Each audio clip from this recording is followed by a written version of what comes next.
listeners. Welcome to Grief Out Loud. Remember the last time you tried to talk about grief and suddenly everybody left the room? Grief Out Loud is opening up this often avoided conversation because grief is hard enough without having to go through it alone. We bring you a mix of personal stories, tips for supporting children, teens, and yourself, and interviews with professionals in the grief world. Platitude and cliche-free, we promise. Grief Out Loud is hosted by me, Jana DeCristofaro, and produced by Dougie Center, the National Grief Center for Children and Families in Portland, Oregon.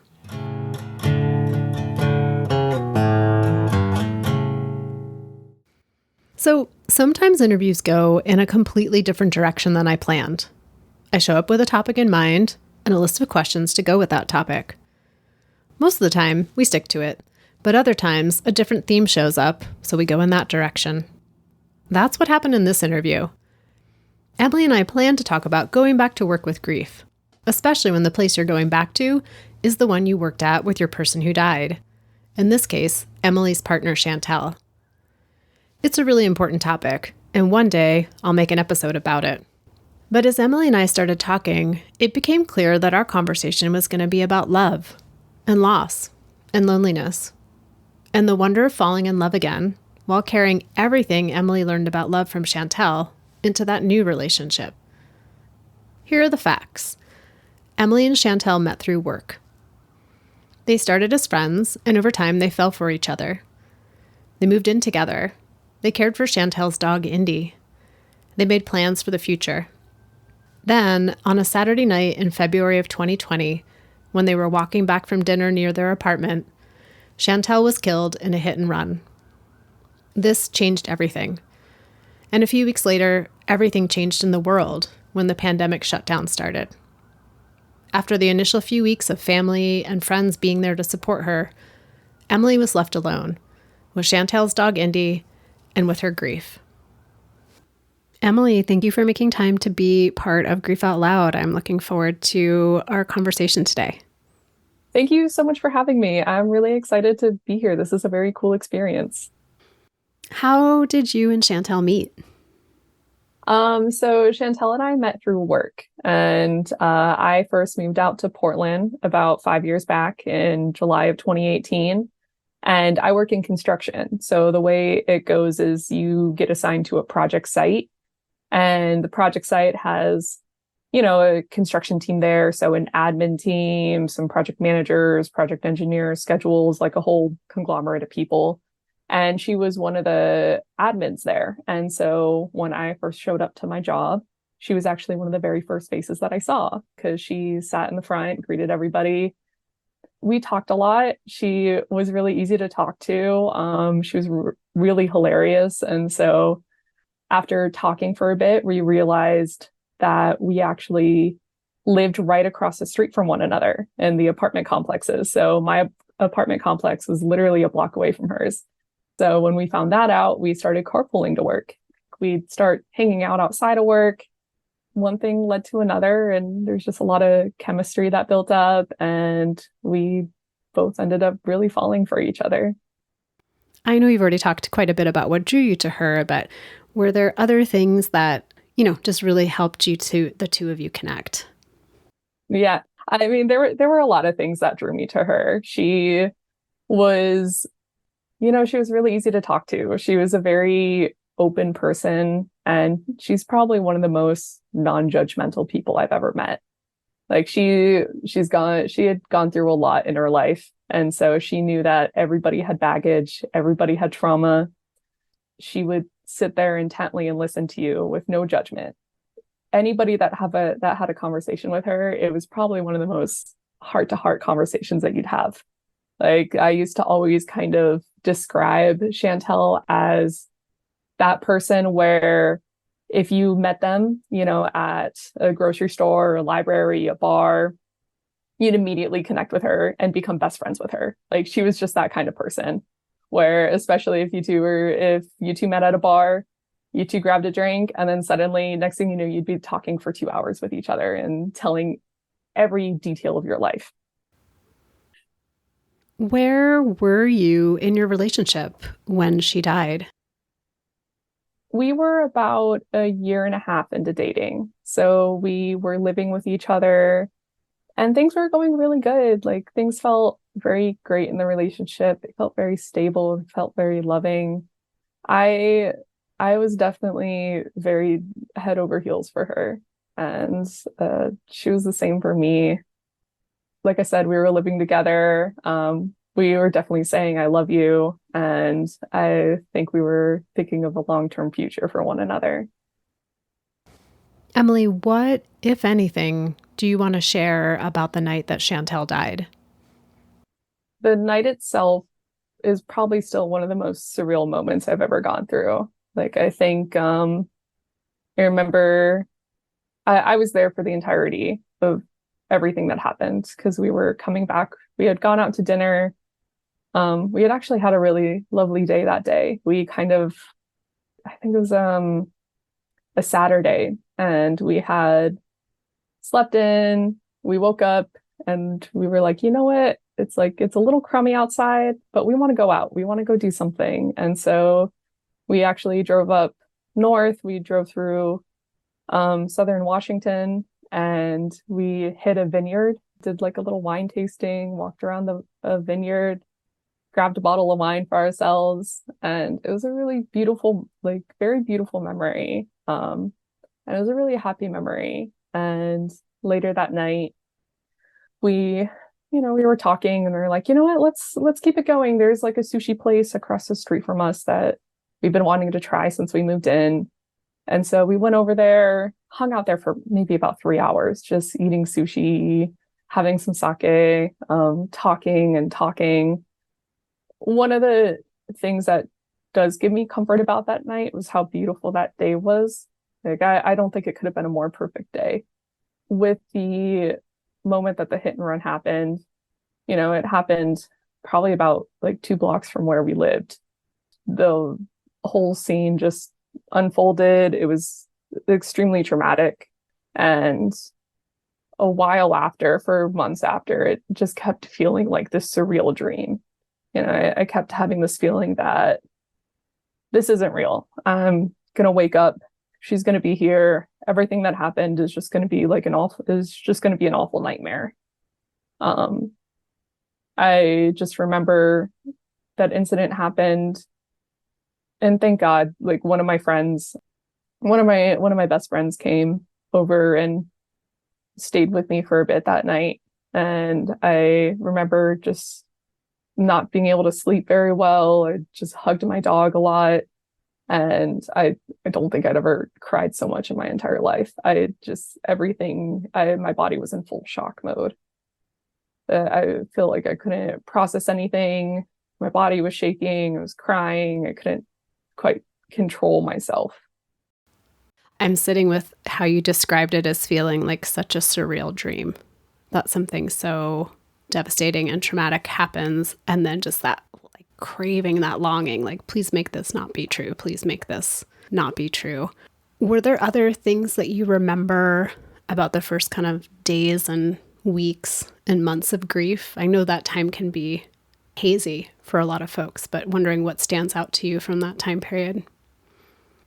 That time period is definitely very hazy. It surprisingly, in the moment, you're just trying to make it minute by minute. That moment is about 3.5, almost 4 years ago now for me. And looking back on it, it's insane how fast that time went by. I am lucky enough to have a really loving and supporting family, and my parents, I called them the very next day. They were out in Portland from Florida within 24 hours.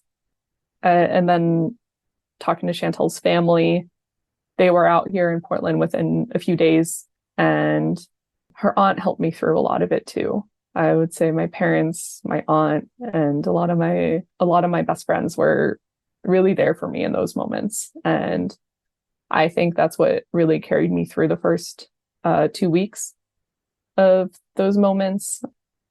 I would say some of the moments that stand out the most to me those first few days were the phone calls to everybody calling her family, calling her friends, calling my family and friends. You're at the forefront of everybody's reactions because it's a very traumatic death. It's a very untimely death. You know, you're trying to sit there and process everything and just survive those first few weeks. And then having to tell everybody was probably one of the hardest parts, like especially, you know, her family and especially her best friend. That phone call really still sits with me to this day.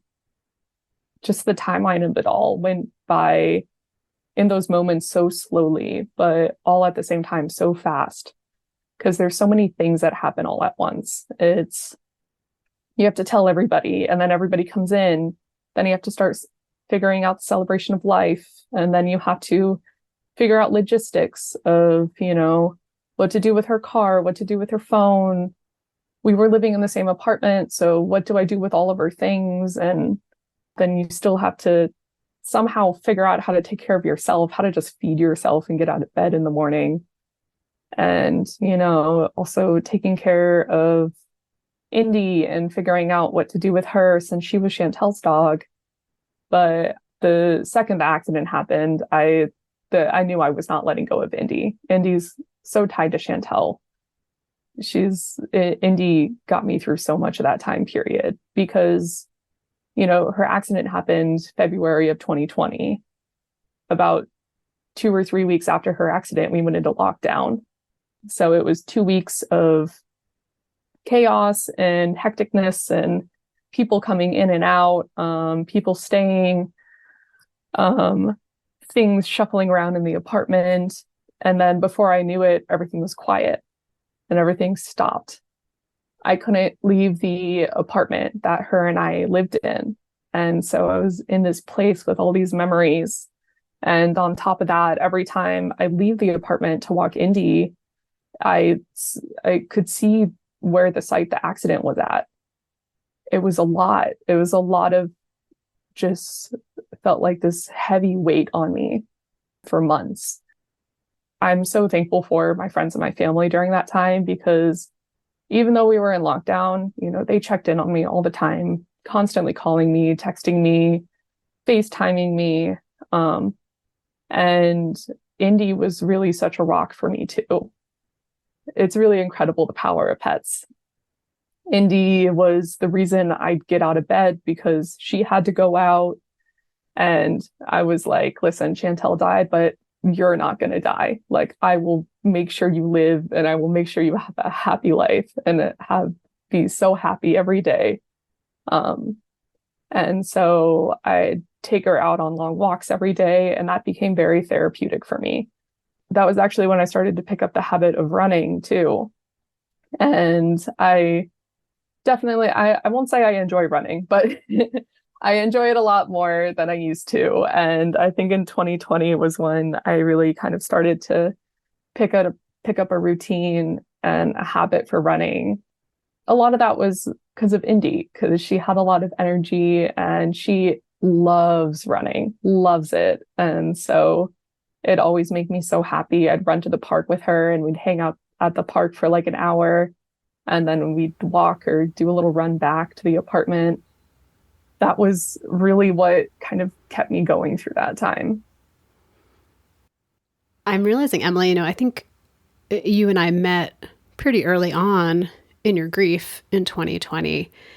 And in that context, right, we were all sort of ratcheted away in our spaces and signing on through our tiny Zoom screens. But listening to you right now in this moment, it's really striking me just how isolating that time must have been. And grief itself is so isolating. And then to think of like the whole thing just shut down and you were in that apartment and so close to where she died too. Like, yeah, I knew that, but I don't think I like knew that till you just talked about it in this moment. Yeah, I don't think I ever realized how much weight all of that was on me until I moved that summer. Like I remember I moved to a new apartment in August. I think the moment I moved was when I realized how heavy that apartment was and how heavy being that close to the site that she died at was. I feel like the moment I moved was kind of the moment that I really started to move forward in my grief. It was when I stopped feeling stuck. I felt like I started making more strides in therapy. I think I started going to the Dougie Center in June or July. So all of that kind of coincided in itself. I was going to therapy weekly. I was going to the Dougie Center, and then I moved to a new apartment. And I think the combination of all of that really helped me starting to process through my grief and start to see a little bit of a light. One of the things I really wanted to talk to you about was I've run into this from other folks of if you're not officially married and your person dies, especially if it's kind of a newer relationship, there can be this sense of invalidation or dismissiveness towards the person who's grieving, both internally and externally. Like, oh my gosh, do I deserve to be grieving this much? We weren't married. We weren't together that long. Or the outside world being like, well, you weren't married or you weren't together that long. So I just wonder how that played a role. Yeah, I think there was a lot of internal guilt with it and having exactly that kind of mindset where I was like, oh, we weren't we were dating, but we weren't married. And the first year and a half or so, it was a really hard mindset to get out of, being like, well, like she was the person I thought I was going to marry, because she was my first love. She was my first real relationship, and I saw a future with her. And I think the first year and a half, it was really hard to even begin to imagine anything outside of that. Luckily through a lot of work, a lot of therapy, and taking just little steps at a time, that mindset started to shift. That voice of you'll never have anything outside of this started to get a bit dimmer and started to get a bit more silent. And I started to feel more confident in building a new world around me of going out. I'm still in kind of being like, okay, I can still make friends. I can still date. I can still do these things. I think that took me a while to get into, and I'm in a really great relationship now. I have a really loving, wonderful partner. I think one of the reasons you feel a lot of guilt with that type of mindset of, where, we were just dating, we were only together for a year and a half, versus, someone who loses their person that they were married to, is just the type of grief that you go through. With me, I was grieving Chantel and I was grieving our memories together, but a lot of the grief that I went through was a grief of this future that I had envisioned with her. And you go through a grief and a mourning period of what could have been, what you wanted and were hoping for, versus a grief of knowing someone for a long-term period and being married to someone for a long-term period and grieving those memories. And so I think there's a lot of internal guilt of being like, okay, well, if I'm mourning the what could have been, that doesn't feel like it's as impactful as mourning long-term memories. For me, it was a lot of internal struggle. I still feel that it is kind of looked upon differently as people outside of you. Like, I think, especially people who are older, they kind of view moments like that as, they view moments of that as a tragedy, but typically someone's initial reaction is, oh, they were so young. And with that usually comes oh, they were so young and they still have so much more life to go through, so much more chances of love, so many more chances of meeting new people and still dating. And it's a really terrible thing to say to somebody, especially the first few months, the first few years after they lose their person. The like, you're still young, don't worry, you'll meet someone else. There's more love for you. Yeah, exactly. That plays into kind of the internal guilt that you feel. Yeah, like I don't deserve to feel as much grief as I'm feeling. Yeah, you feel like, oh, I loved this person, but it wasn't as impactful versus this. And I think as you get further along in your grief journey, one of the biggest things to realize is you can't compare your grief to anybody else's. Like grief, has so many similarities in so many ways, but each person's grief is unique in its own sense because the relationship you had with the person that you're grieving is always going to be different than the person next to you. It's a universal feeling of loss and loneliness and mourning, but the relationships get much more complicated once you start getting into the details. I'm wondering how that played out logistically, because I think of when someone dies, if they're married, like officially married, then their spouse is, it seems like they automatically get to make most of the decisions. I know that's not true across the board, and there's lots of times that people, family and friends come in and give lots of thoughts and opinions, but at least legally, they get to decide, what do I do with the stuff? What type of service do we have? Those kinds of things. And for you were living with Chantel, but like, how did that play out in terms of planning her celebration of life or deciding what to do with her belongings? I will say her parents were really wonderful throughout it. They really realized the depth of our relationship. And Chantel was also a bit estranged from her family. She didn't talk to her mom in a few years. Her dad, she talked to every once in a while. The person she was probably closest with was her aunt. And, her aunt and I were like attached to the hip during that time period. And she's still such an incredible person and such an incredible support for me. And her aunt and I talked a lot about logistics and talked a lot about what Chantel wanted. And then with her, we sit down and talk to Chantel's parents about it. And I think that helped me a lot, kind of having this bit of support next to me, being like, okay, Chantel expressed this to me. These things are important to her. These things we can donate. And for her celebration of life, maybe we could do something like this. And so a lot of those technical conversations became a lot easier because of the support of her aunt and also just how sweet her parents were during that time period.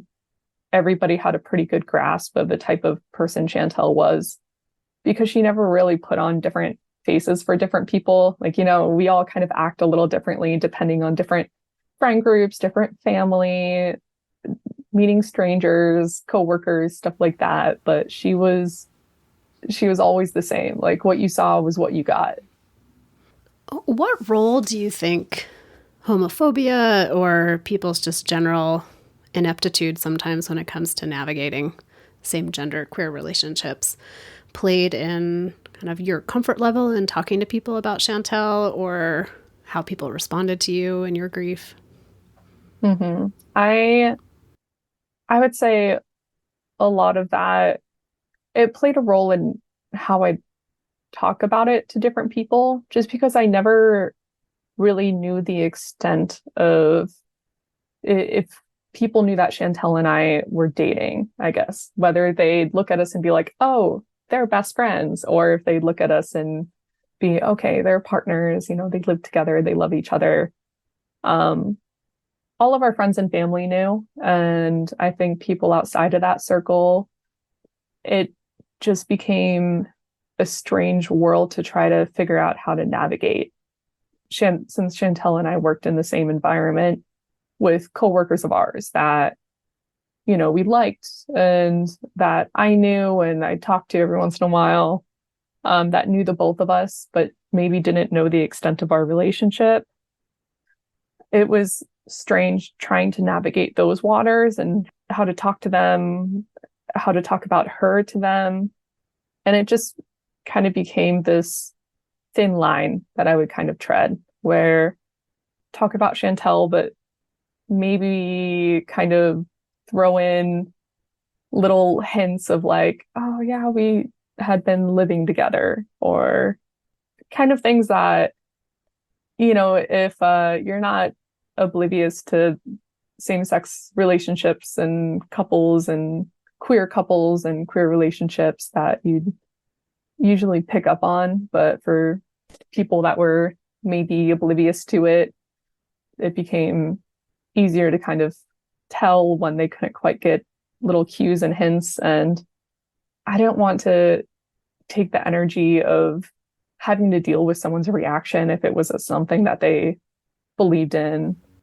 So, I just kind of kept it within the circle that I knew that Chantel and I shared. I have that little thing in me that bubbles up, gets real mad about the, Yeah. like how many more things those of us who are in the queer community have to think about and wonder about and walk around, and I when I see or hear people just kind of offhandedly be like, oh, my wife, my husband, and they just don't even think twice about it. Yeah, I mean, I will say, luckily, I've never had any bad experiences with it. I've had a couple of experiences of ignorance with our relationship, but never of malice or hatefulness, which I'm really grateful for. But it's just, I feel like, with so many stories that you see out in the media and out around the world and the US, you as a queer person, it makes you hesitant to kind of even approach that. I think that was kind of part of the reason that held me back too, was just the possibility that it could be there was enough to make me hesitant. I look back on it and I know that's something Chantel would have not cared. She would not have given two F's about it. She would have been telling people, like my girlfriend, my partner. And looking back on that, I feel like it was something I think I do wish I could have, even if it was something that would have made people uncomfortable, I wish I would have made people uncomfortable with it. And it's something that I know Chantel would have gone full force with. So I try to carry that today. Like when I go around work, I always talk about my partner and my girlfriend, and I always bring her to events. I'm not shy to hold her hand, to kiss her on the cheek. I think both my current partner and my experiences with Chantel have really helped me feel more confident in that and feeling okay with making people uncomfortable. Like if they're uncomfortable with that, that's on them. But I'm going to be me, and I'm going to be happy with myself. And to think about the way you, I mean, not to use a cliched phrase, but you totally light up when you talk about Chantel. Like it just comes through, like the respect and the love and the care you had and have for her. And to think about having to turn that down to ensure that other people don't feel uncomfortable. So yeah, thinking about like how you're stepping into that in a little bit different way now. Yeah, she would have been pissed at me about that. She would not afraid to have said something to me and be like, why are you doing that? Step up for yourself. You got this. You're amazing. You're incredible. Like, don't be afraid to be that light. Like, don't be afraid to show that. And for what you're describing, it seems like the way Chantel loved you and supported you has enabled you to be in your new relationship in a way that really embodies that. Absolutely. I carry so many lessons with me that Chantel taught me. Because Chantel was my very first real relationship. And we were together for 1.5 years. She really showed me how to show love, how to be there for somebody without, feeling the need to fix something. Just physically being there and emotionally being there for somebody shows so much love.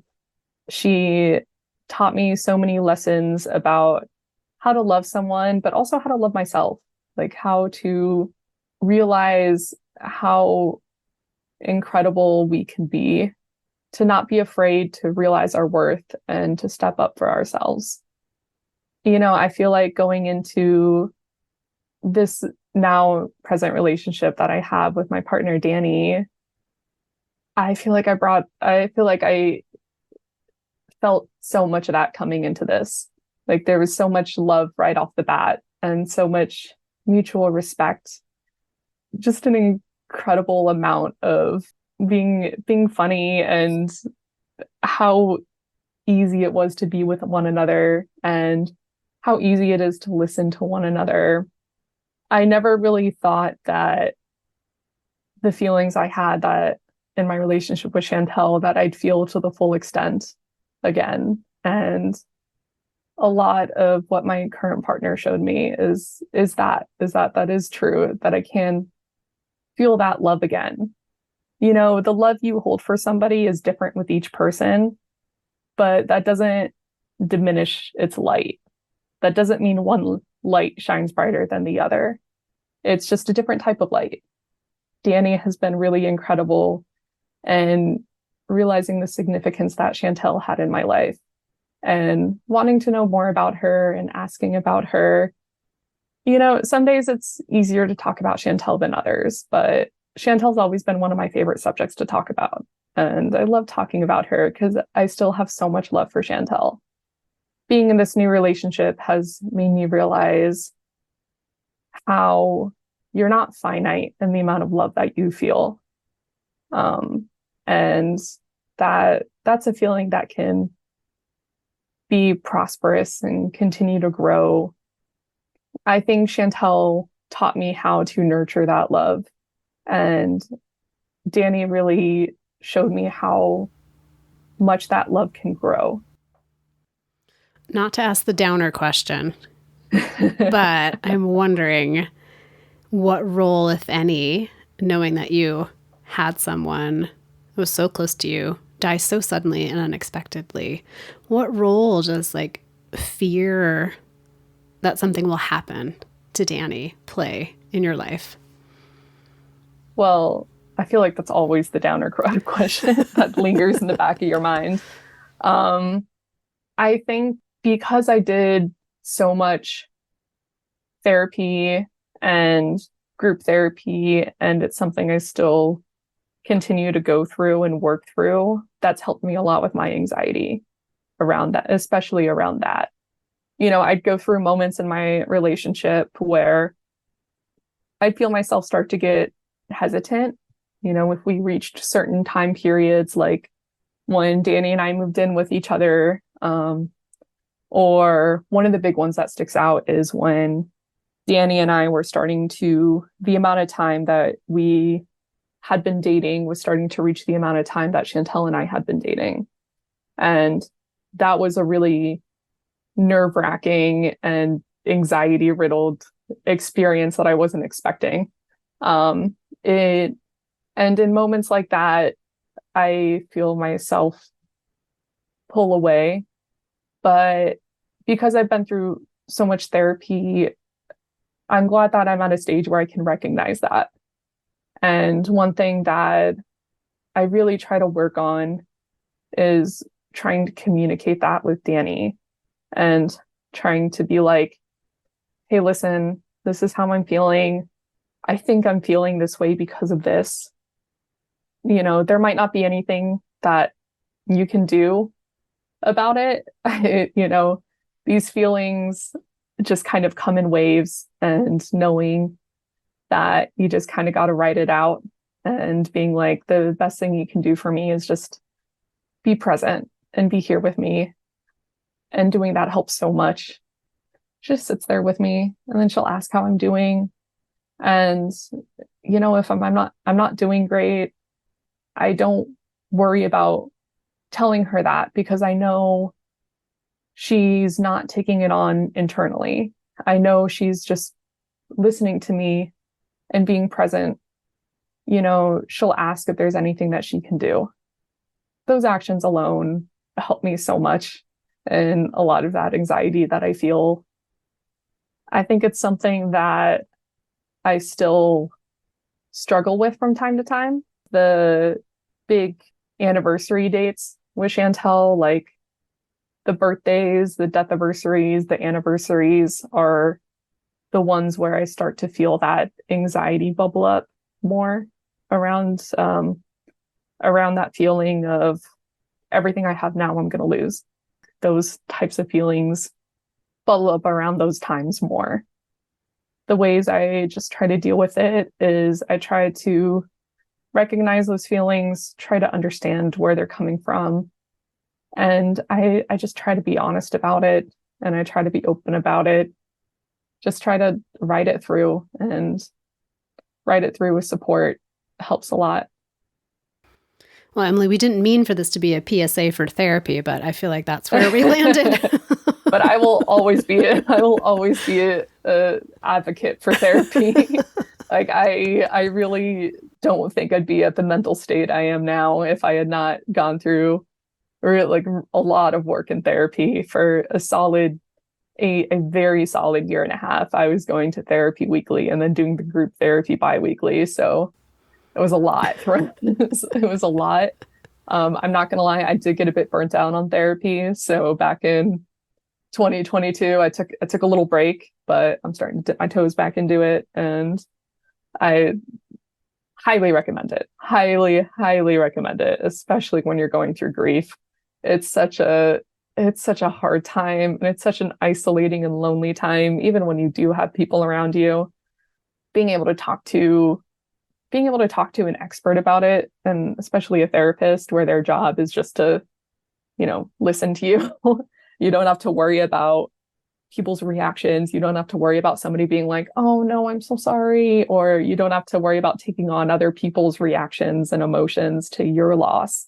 That helps mentally so much. And grief group was a huge help for me too. I remember one of the moments I had in therapy, what led me to grief group was I went into therapy and I was like, I just feel so freaking lonely. Like every second of every day, this hole in me feels so heavy and so big. And my therapist recommended going to grief group and being able to sit in these meetings and listening to people who might not be going through the same experience as I am, but still going through grief nonetheless. It makes that burden of grief feel a little lighter, because you're like, oh, thank God I'm not the only one, Well, Emily, thank you for taking time today, for sharing so much about Chantel with me. I feel like I learned new things about her that I hadn't heard before, and to talk about kind of the evolution of what it was like to have that love and to bring that love into your new relationship today. So thank you for your time and for your stories. And thank you so much for having me. Chantel's always one of my favorite subjects to talk about. So I appreciate you asking me these questions and listening to all these stories that I have about her. And listeners out there, I thank you each and every time for being part of our show, for tuning in, for making Grief Out Loud mean what it does. If you want to reach out to me, I'd love to hear from you. You can email me directly at griefoutloud@dougy.org. That's DOUGY.org. That's our main website as well, where you can find downloadable resources, information about our local programming, and each and every episode of Grief Out Loud. And I'm always excited to share that this podcast is sponsored in part by the Chester Stephan Endowment Fund. Thanks again for listening. We hope you'll join us again next time.